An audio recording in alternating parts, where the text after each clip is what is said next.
అలానే for example నేను touch చేయాలనుకుంటున్నాను. ఫర్ ఎగ్జాంపుల్ నా ఫ్రెండ్ ఇగో షేక్ హ్యాండ్ ఇద్దాం అనుకుంటున్నాను.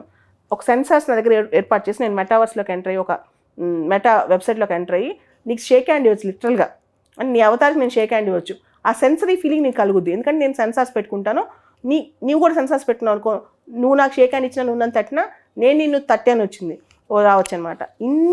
ఇన్ని అంటే almost taste, touch, all 5 senses అన్ని 5 ఇంద్రియాలు పనిచేసేంత శక్తి కూడా, అంటే వాటిని ఆ ఫీలింగ్ తెచ్చే శక్తి కూడా వస్తుంది అనమాట. సో మనిషికున్న విశిష్టత ఏంటి? Man is a sentient being, ఒక ఫీలింగ్ పార్ట్. ఆ ఫీలింగ్స్ కూడా మెటావర్స్లో మనం క్రియేట్ చేయొచ్చు. సెన్సార్స్ అమర్చడం ద్వారా, టేస్టీ సెన్సార్స్ అమర్చడం ద్వారా. ఇవన్నీ భవిష్యత్తులో రాబోయేది. మనం అనుకుంటాం 10 ఏళ్ళకు 5 ఏళ్ళు, కానీ 1 or 2 yearsలోనే ఇది నిజమయ్యే సత్యాలు కాబోతున్నాయంట. ఇదే చాలా గొప్ప టెక్ ఎక్స్పర్ట్స్ కూడా చెప్తున్నారు. పెద్ద టెక్ కంపెనీస్ అన్నీ కూడా దీనికి సంబంధించి అండ్ వాళ్ళ ఓన్ కాయిన్స్ కూడా తయారు చేస్తున్నాయి. వాళ్ళ ఓన్ బిట్ కాయిన్స్ మోడల్లో అక్కడ బిజినెస్ చేయడానికి వాళ్ళ ఓన్ కాయిన్స్ తయారు చేస్తున్నాయి. ఆ కాయిన్స్ని మనం బయట ట్రేడ్ చేసుకోవచ్చు, మార్కెట్ చేసుకోవచ్చు అనమాట. ఇలాంటివి కూడా తయారవుతున్నాయి.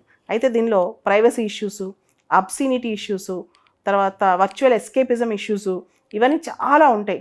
అదేవిధంగా దీనిలో కూడా మళ్ళీ బయాస్ రావటము, అంటే ప్రైమ్ ఏరియాలో ఎవరున్నారు, స్లమ్స్లో ఎవరున్నారు, ఎవరు ఓడిపోయారు, ఎవరు గెలిచారు, ఇలాంటివి రావటము, ఇవన్నీ కూడా దీనిలో ఇష్యూస్ ఉన్నాయన్నమాట. మొత్తానికి మెటావర్స్ అనేది రియల్ వరల్డ్కి ప్యారలల్గా ఒక వర్చువల్ క్రియేట్ కాబోతుంది.